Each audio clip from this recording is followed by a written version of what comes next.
ॐ यस्य स्मरणमात्रेण जन्म संसारबन्धनात् विमुच्यते नमस्तस्मै विष्णवे प्रभविष्णवे। श्रीनाथमेकमधुना पुरुषं महान्तम् श्रीनाथमेकमधुना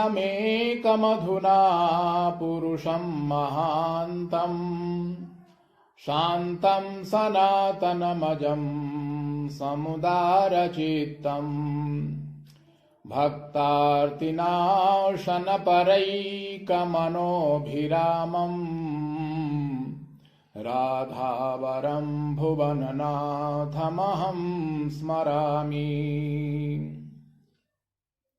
भजे व्रजैकमण्डनं समस्तपापखण्डनम् स्वभक्तचित्तरञ्जनं सदैव नन्दनन्दनम् सुपेच्छगुच्छमस्तकं सुनादवेणुहस्तकम् अनङ्गरङ्गसागरं नमामि कृष्णनागरम्। मनोजगर्वमोचनं विशाललोललोचनम् मनोजगर्वमोचनं विशाललोललोचनम् मनोजगर्वमोचनं विशाललोललोचनम् विधूतगोपशोचनं नमामि पद्मलोचनम्।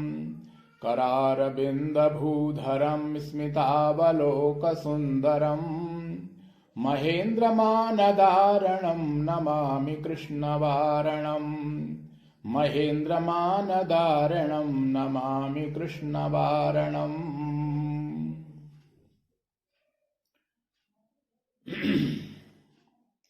ई कक्षा माध्यमेन अध्ययनरतानां समेषां छात्राणाम् अहं डॉक्टर हरस्वरूप वासिष्ठः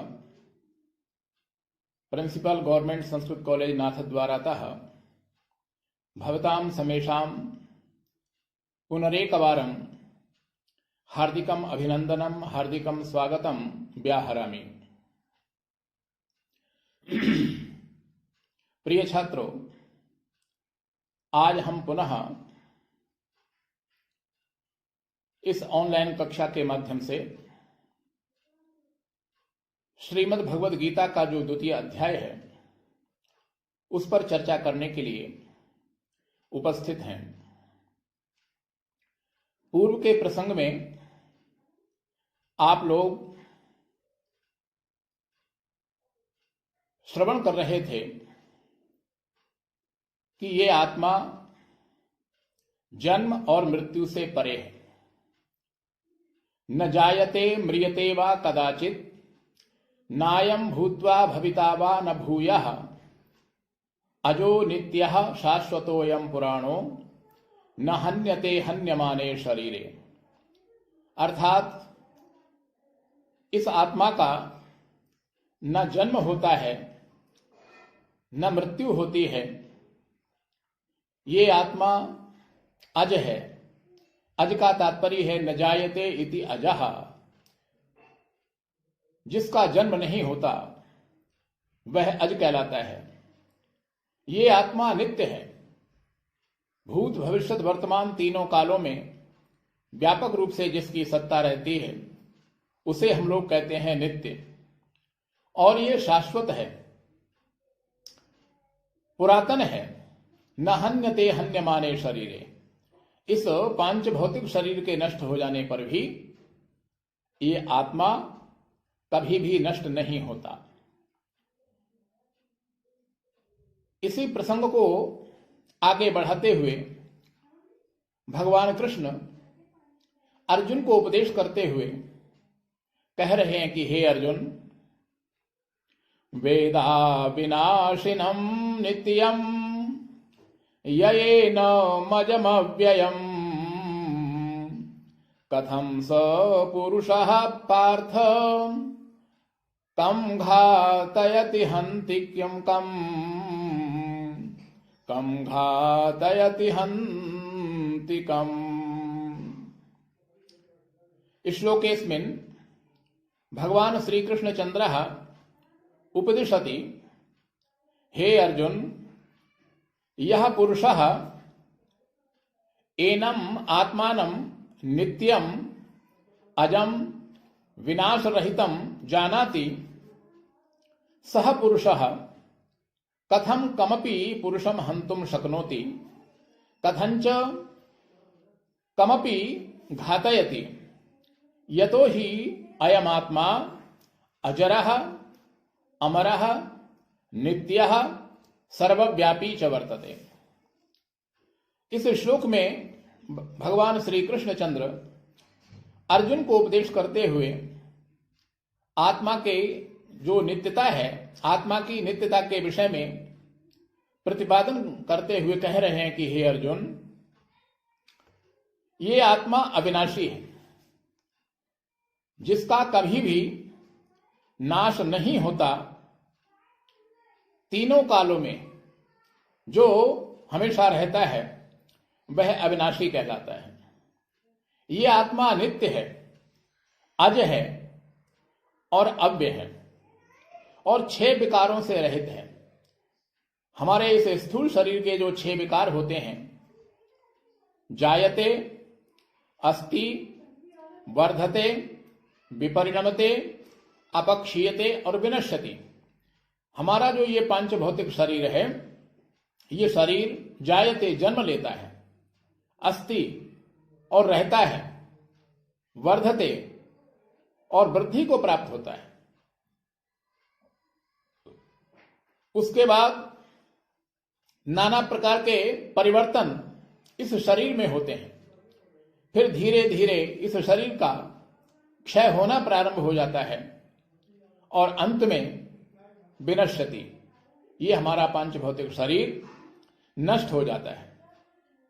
हमारे इस शरीर के जो ये 6 धर्म हैं, 6 विकार हैं, भगवान कहना चाहते हैं अर्जुन, आत्मा इन 6 प्रकार के विकारों से रहित है। आत्मा में इन 6 विकारों में से कोई सा भी विकार नहीं है।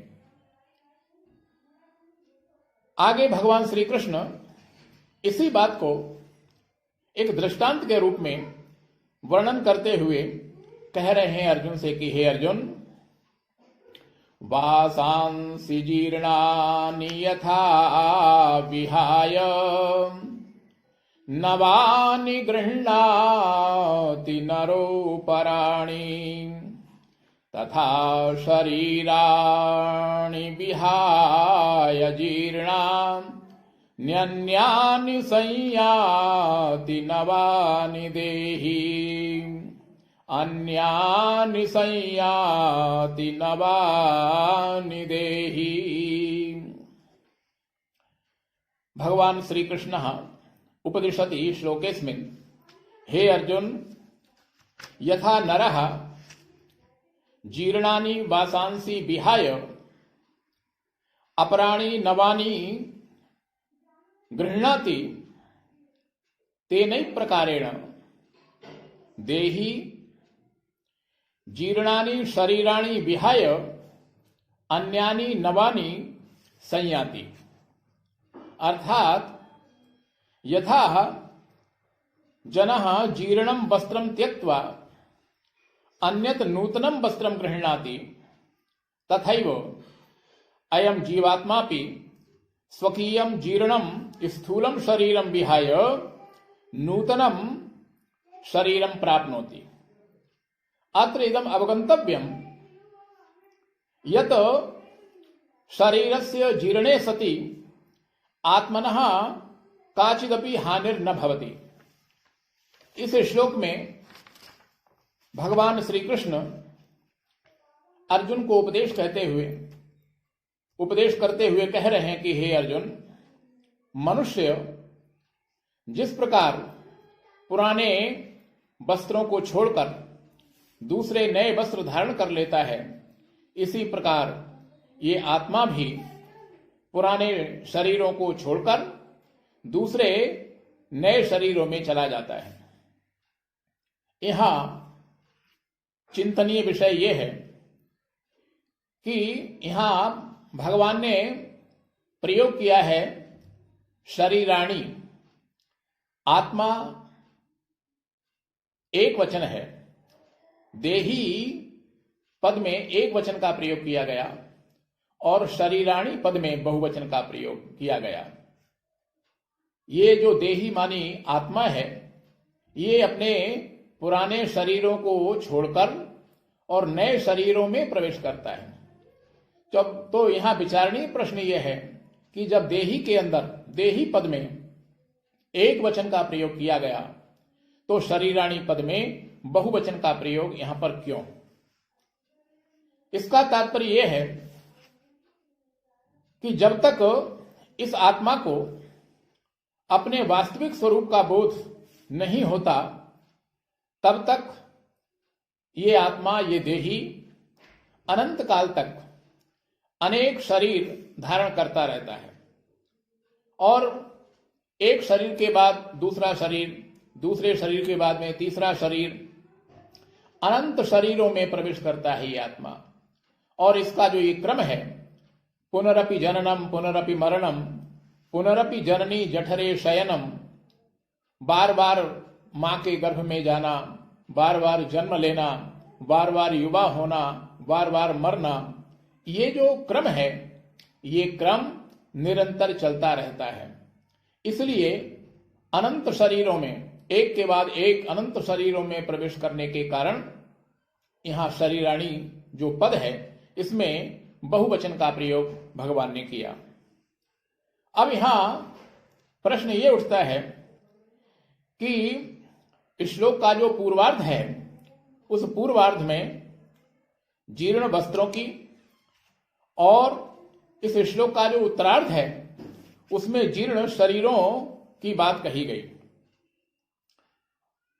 लेकिन यहां पर विचारणीय प्रश्न यह है कि ये जो दृष्टांत है कि ये आत्मा, ये देही अपने पुराने शरीरों को छोड़कर नवीन शरीरों को धारण करता है।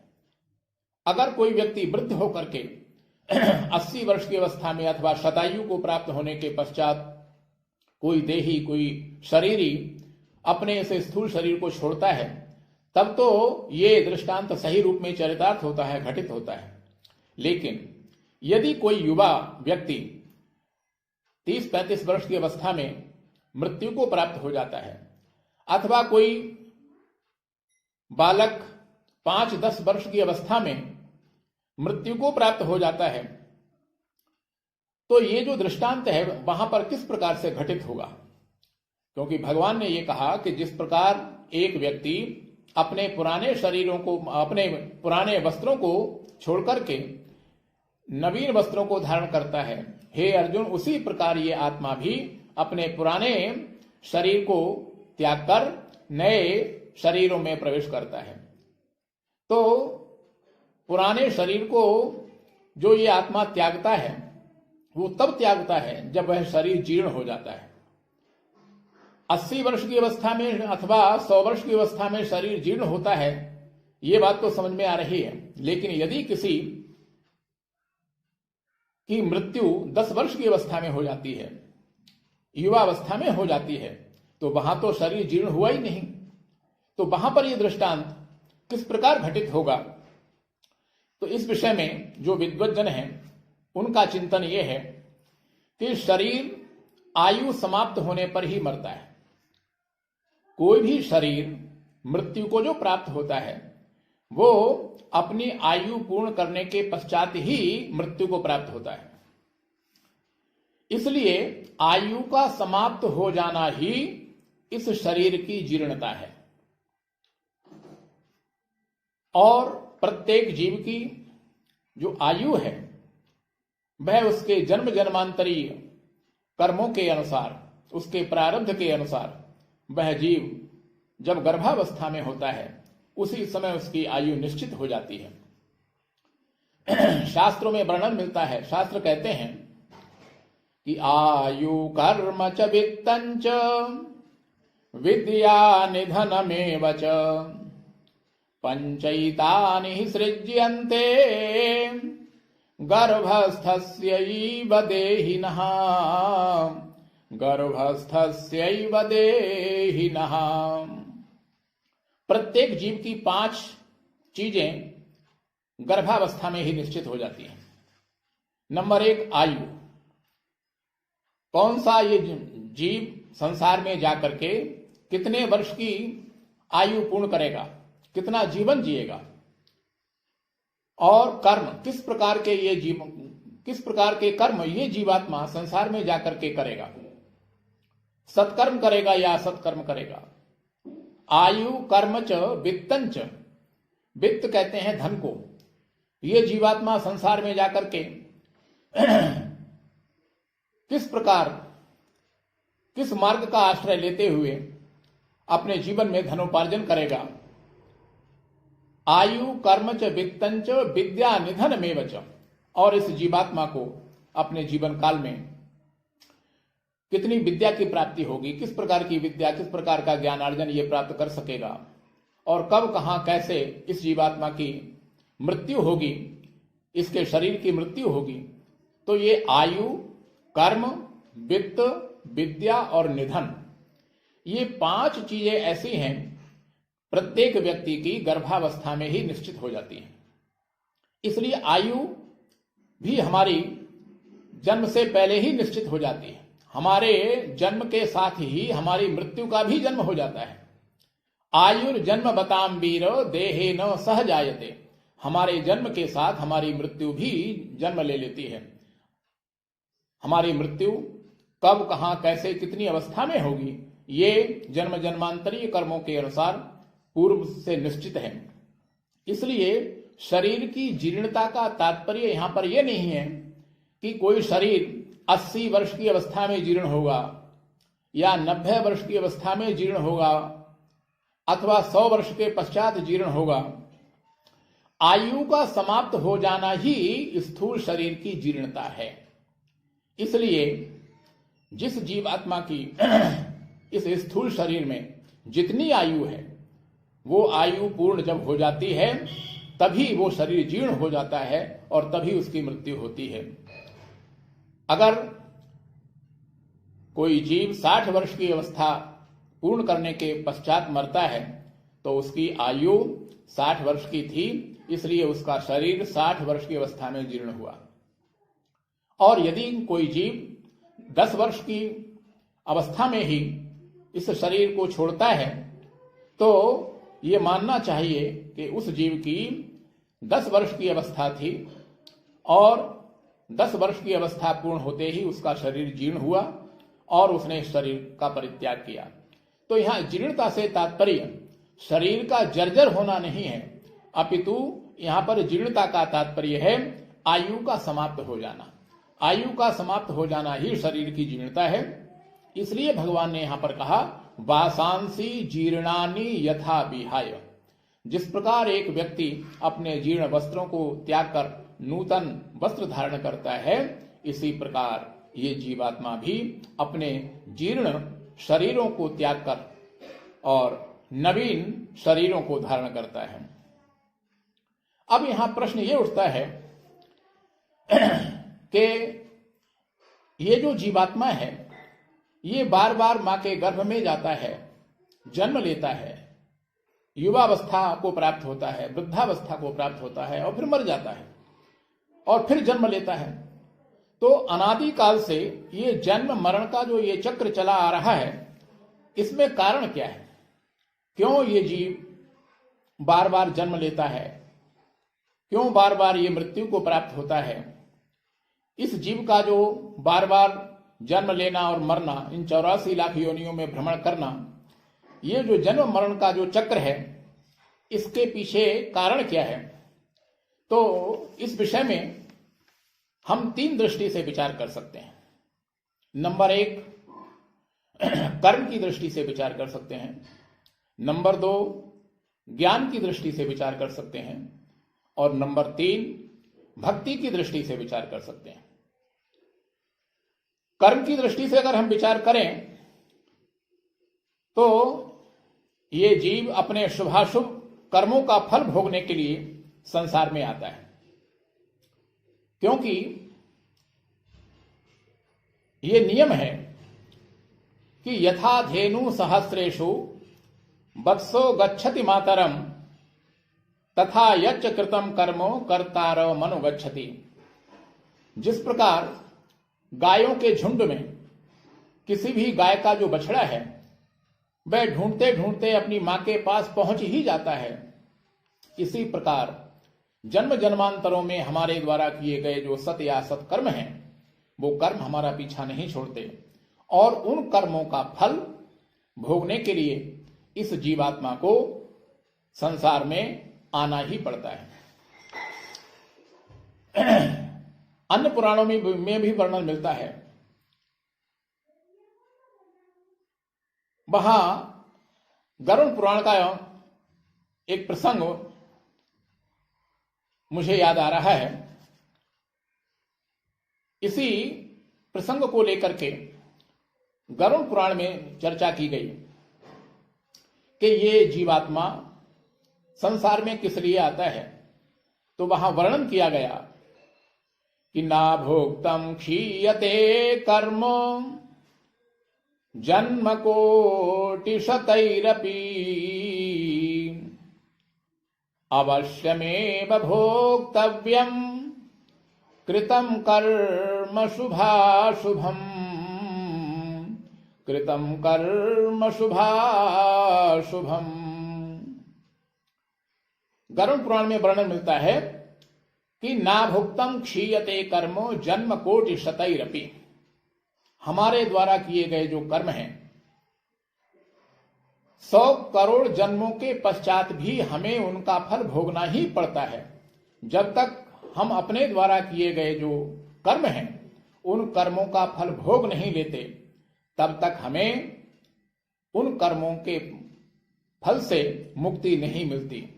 इसलिए हमारे द्वारा किए गए जो कर्म हैं उन कर्मों का फल भोगने के लिए इस जीवात्मा को संसार में आना ही पड़ता है।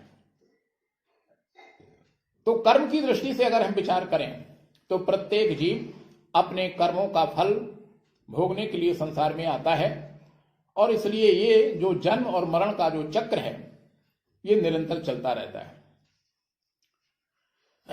ज्ञान की दृष्टि से अगर हम विचार करें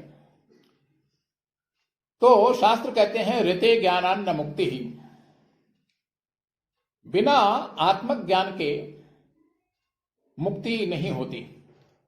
आत्मज्ञान का अनुभव जब तक ना हो जाए, अपने आत्मबोध का स्वरूप जब तक न हो तब तक वो जन्म मरण का जो चक्र है ये चलता ही रहता है। गीता में भी भगवान कहते हैं ज्ञानाग्नि दग्ध कर्माणम तमाहु पंडितम बुधाः। ये आत्मज्ञान की अग्नि हृदय में जब प्रज्वलित हो जाती है तब उस जीव के समस्त कर्म उस ज्ञान रूपी अग्नि में दग्ध हो जाते हैं, जल करके भस्म हो जाते हैं और उस जीव को परम गति प्राप्त हो जाती है। तो बिना आत्मज्ञान के मुक्ति संभव नहीं और जब तक मुक्ति नहीं तब तक ये जो क्रम है पुनरपि जननम पुनरपि मरणम पुनरपि जननी जठरे शयनम, ये क्रम निरंतर चलता ही रहता है।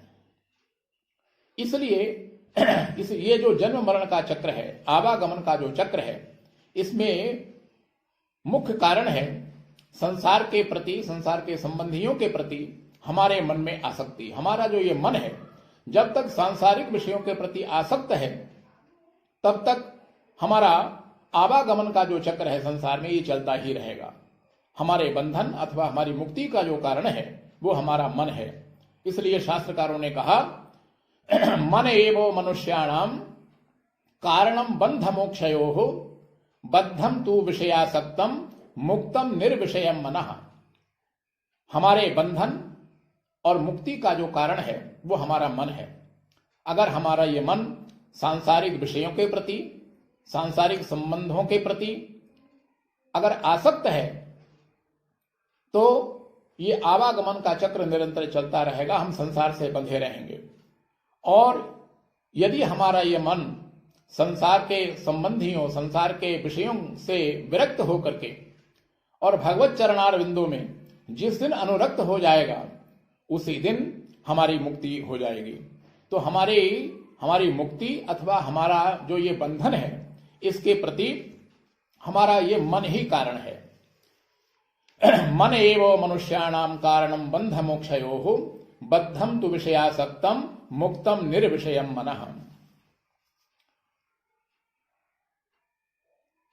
अब इसके पश्चात यदि हम भक्ति की दृष्टि से विचार करें कि इस जीव का बार बार संसार में आवागमन क्यों होता है, क्यों ये बार बार जन्म लेता है, क्यों ये जीव बार बार मृत्यु को प्राप्त होता है,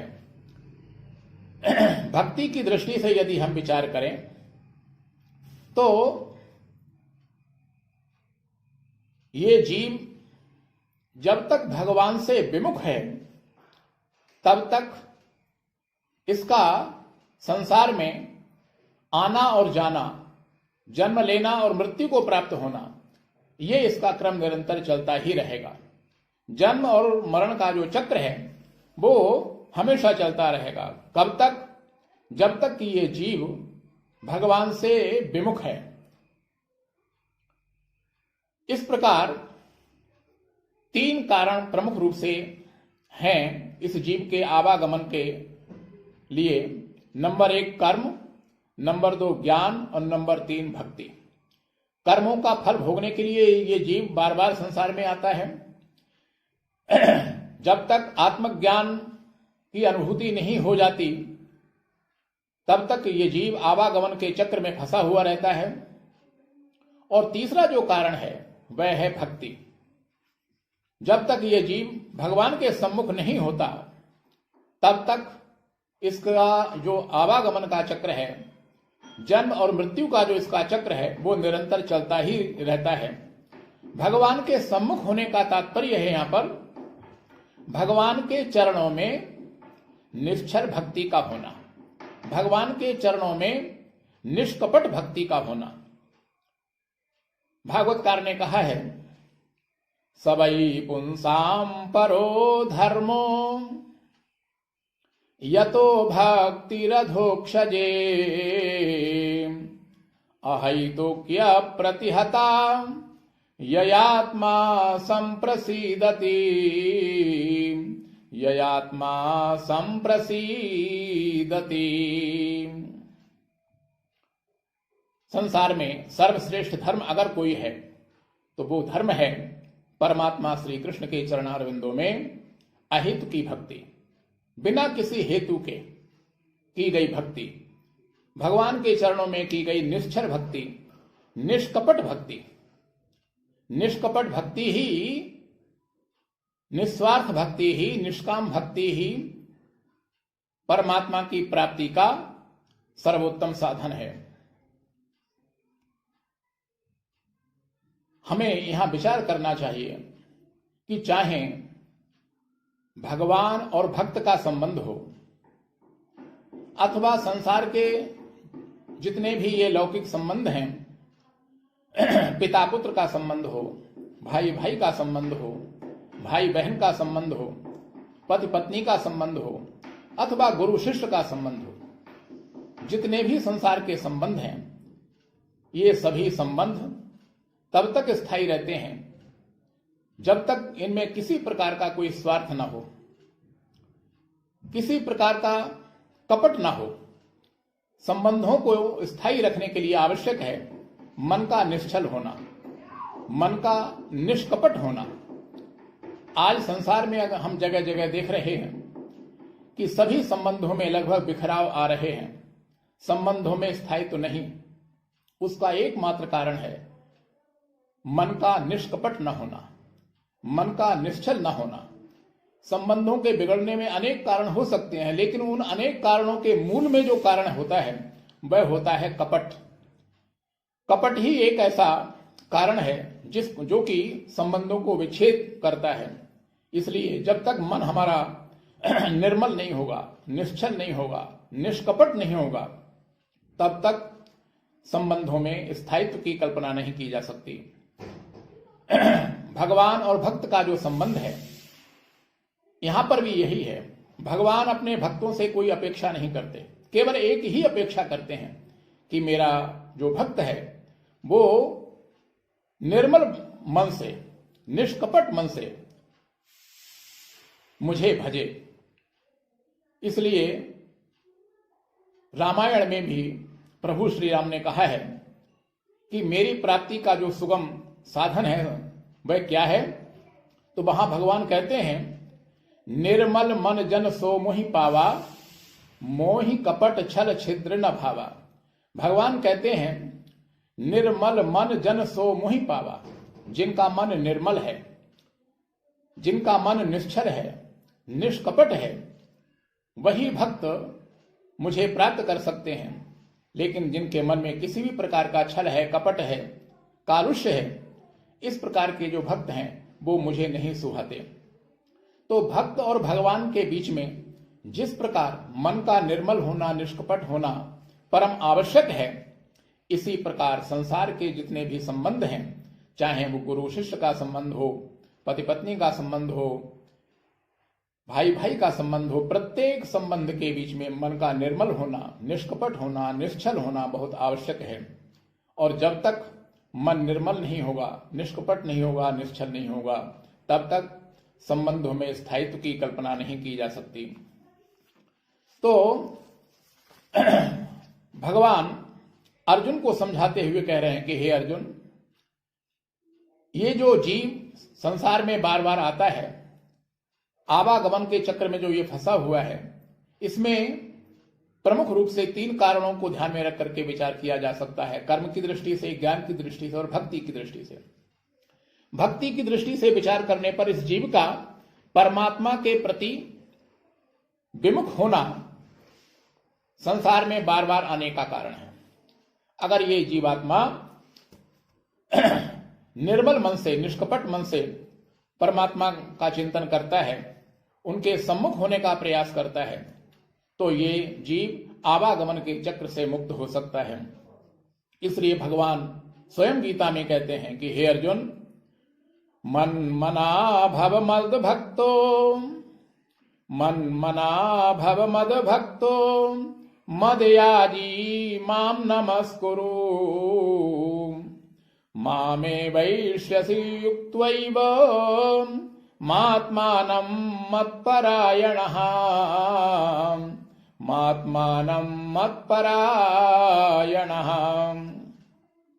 भगवान इसी गीता में आगे चलकर के वर्णन करते हैं कि हे अर्जुन, मन मना भव, तुम अपने मन को मुझ में लगाओ। अपने मन को, कैसे मन को? निष्कपट मन को, निश्चल मन को, निर्मल मन को मेरे मुझ में लगाओ।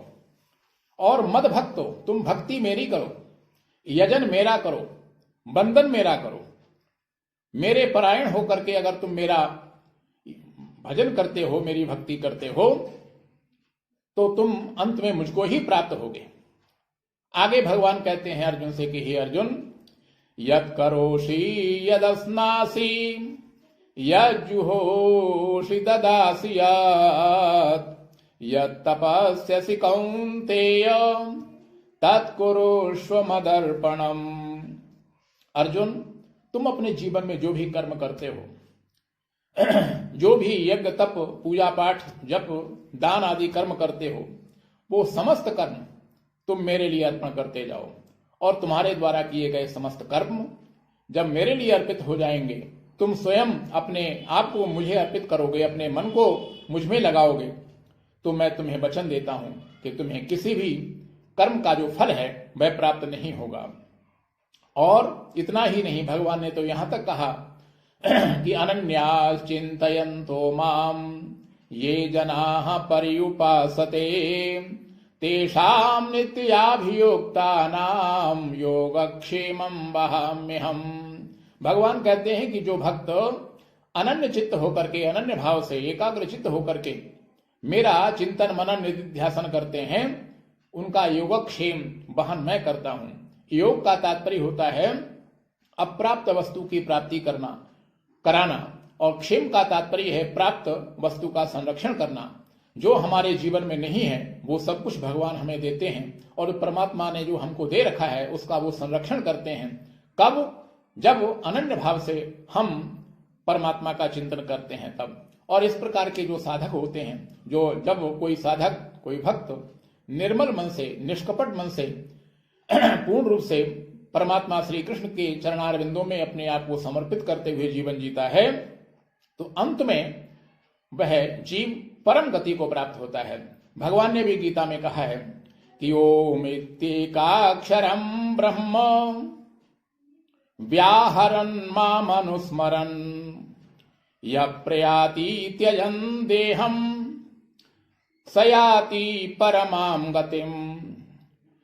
भगवान कह रहे हैं कि हे अर्जुन, जो भक्त ओम इस एकाक्षर ब्रह्म का उच्चारण करते हुए और मेरा चिंतन, मेरा ध्यान करते हुए इस पांच भौतिक देह को त्यागता है, वह परम गति को प्राप्त होता है।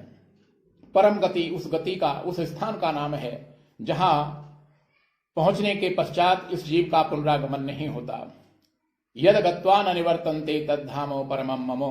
भगवान कहते हैं अर्जुन से कि हे अर्जुन, जहां पहुंच करके इस जीव का पुनरागमन नहीं होता वह मेरा परम धाम है।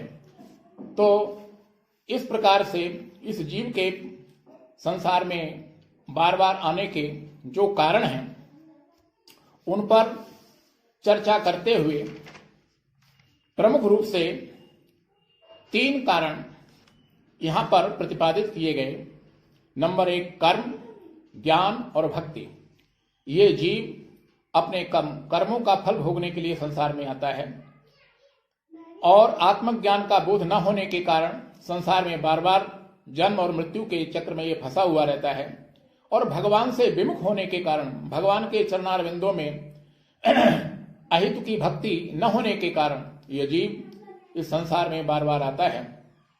इन तीनों कारणों से मुक्त होने के लिए परमात्मा श्री कृष्ण ने इस गीता के अंतर्गत 3 साधन विस्तार से प्रतिपादित किए। नंबर 1 कर्मयोग, ज्ञान योग और भक्ति योग। निष्काम कर्म योग का आश्रय लेकर के परमात्मा के धाम की प्राप्ति की जा सकती है। ज्ञान का आश्रय लेकर के भगवत धाम की प्राप्ति की जा सकती है और परमात्मा श्री कृष्ण के चरणारविंदों में अहित की भक्ति करके भी परम गति को प्राप्त किया जा सकता है। आगे भगवान इस आत्मा को अछेद्य, अदाह्य बताते हुए इस आत्मा की जो नित्यता है उसका प्रतिपादन करते हुए कह रहे हैं कि हे अर्जुन, नैनं छिन्दन्ति शस्त्राणि नैनं दहति पावकः न चैनं क्लेदयन्त्यापो न शोषयति मारुतः न शोषयति मारुतः। भगवान श्री कृष्ण अत्र उपदिशति, हे अर्जुन, एनम आत्मानं शस्त्राणि न छिन्दन्ति पावकश्च न दग्धुं शक्नोति जलमपि एनम आत्मानं न आर्द्रीकर्तुं शक्नोति एवमेव वायुरपि शोषणे न सक्षमः वर्तते अतः विषयेऽस्मिन् त्वया शोकः न कर्तव्यः। भगवान श्री कृष्ण अर्जुन को उपदेश करते हुए कह रहे हैं कि हे अर्जुन, ये जो आत्मा है इसका स्वरूप ऐसा है कि शस्त्र इस आत्मा को काट नहीं सकते, अग्नि इस आत्मा को जला नहीं सकती, जल इस आत्मा को गीला नहीं कर सकता और वायु इसको सुखा नहीं सकती। ये जो पंच महाभूत हैं प्रकृति में, पृथ्वी, जल, तेज, वायु और आकाश, इन पंच महाभूतों में से 4 महाभूतों की चर्चा भगवान श्री कृष्ण ने इस श्लोक में की। नैनं छिन्दन्ति शस्त्राणि नैनं दहति पावकः न चैनं क्लेदयन्त्यापो न शोषयति मारुतः। इन पंच महाभूतों में से 4 महाभूतों की चर्चा भगवान ने की। नंबर 1 पृथ्वी, क्योंकि संसार के जितने भी शस्त्र अस्त्र हैं, चाहे वो लोहे के हों, पीतल के हों, लकड़ी के हों बने हुए, ये सभी शस्त्र अस्त्र पृथ्वी तत्व से बने हुए हैं। तो पृथ्वी तत्व की चर्चा की भगवान ने, अग्नि की चर्चा की, जल की चर्चा की, वायु की चर्चा की।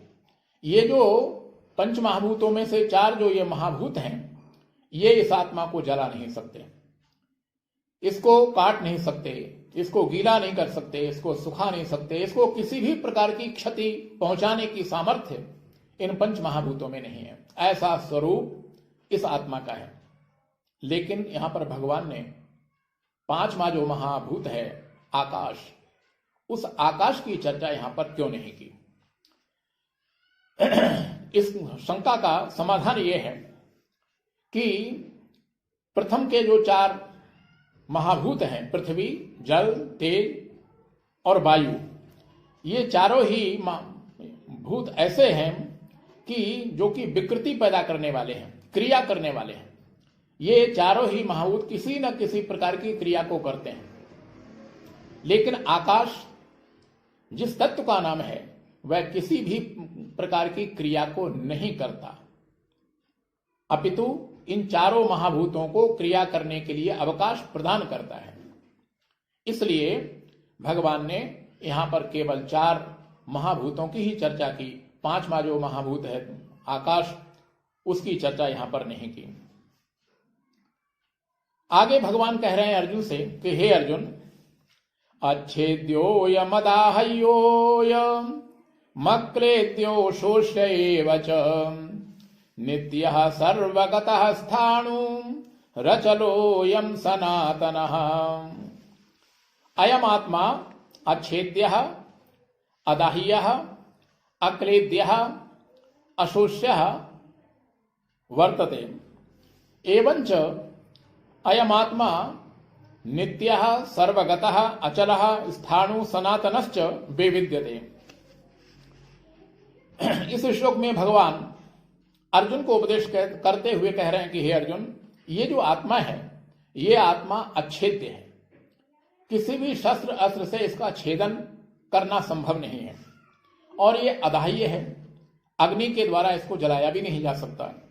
अक्लेद्य है, ये जल के द्वारा इसको गीला नहीं किया जा सकता, और ये अशोष्य है, वायु के द्वारा इसका शोषण नहीं किया जा सकता, इसको सुखाया नहीं जा सकता।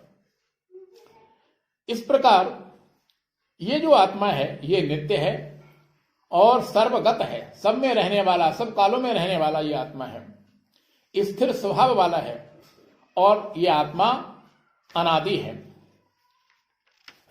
आगे इस आत्मा की ही नित्यता का प्रतिपादन करते हुए भगवान अर्जुन को उपदेश करते हुए कह रहे हैं कि हे अर्जुन, अव्यक्तोऽयमचिन्त्योऽयम् मविकार्योऽयमुच्यते तस्मादेवं विदित्वैनं नानुशोचितुमर्हसि नानुशोचितुमर्हसि।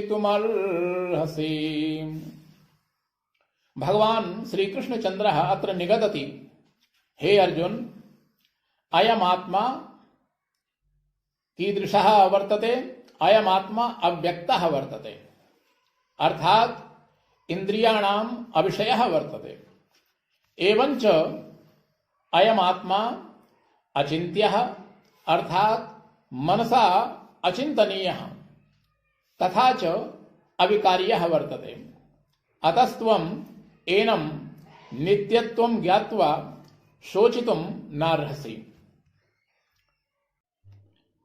द्वितीय अध्याय के इस 25वें श्लोक में भगवान श्री कृष्ण अर्जुन को उपदेश करते हुए कह रहे हैं कि हे अर्जुन, ये आत्मा अव्यक्त है, चिंतन का विषय नहीं है, तथा सभी विषयों, सभी विकारों से रहित है।